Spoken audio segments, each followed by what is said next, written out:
Dans ce chapitre, nous avons vu que pour additionner des fractions, il fallait qu'elles aient le même dénominateur. Alors, si on a des dénominateurs différents, dans cette vidéo, nous allons rappeler la méthode et faire un exemple avec des positifs et un exemple avec des négatifs.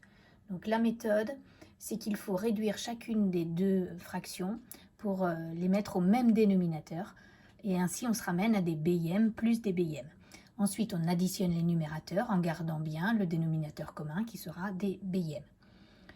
Donc, on va donner un exemple. Si je donne 2 quinzièmes plus 2 cinquièmes, donc c'est bien une somme, c'est ce qu'il faut repérer. Par contre, on voit bien que les deux dénominateurs sont différents.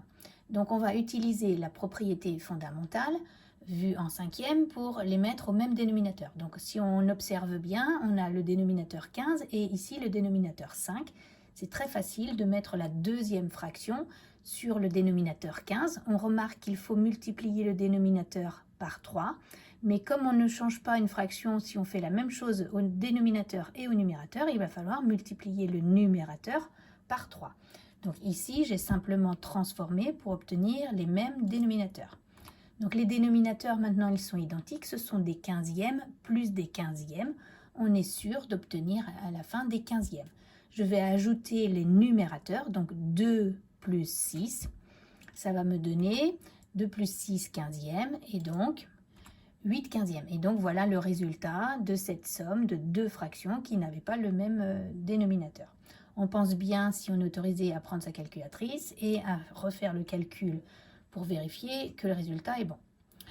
Un deuxième exemple, si on travaille aussi avec des relatifs. Donc on a moins 5 sixièmes plus 1 18e. C'est bien une somme, mais les deux fractions ne sont pas au même dénominateur. Les dénominateurs sont différents.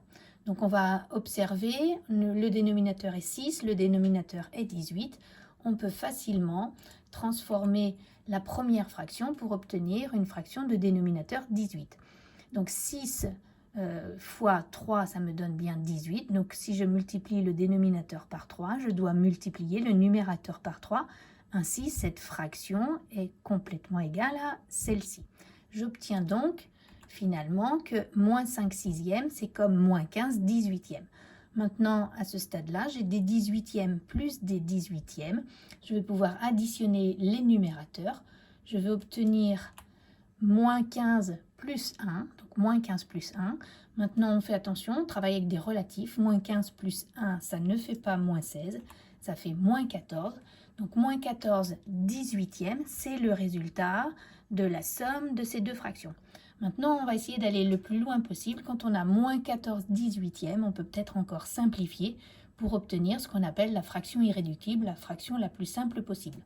C'est un nombre pair, c'est un nombre pair. Je peux diviser par 2 le numérateur et le dénominateur et je vais obtenir la fraction moins 7 neuvième.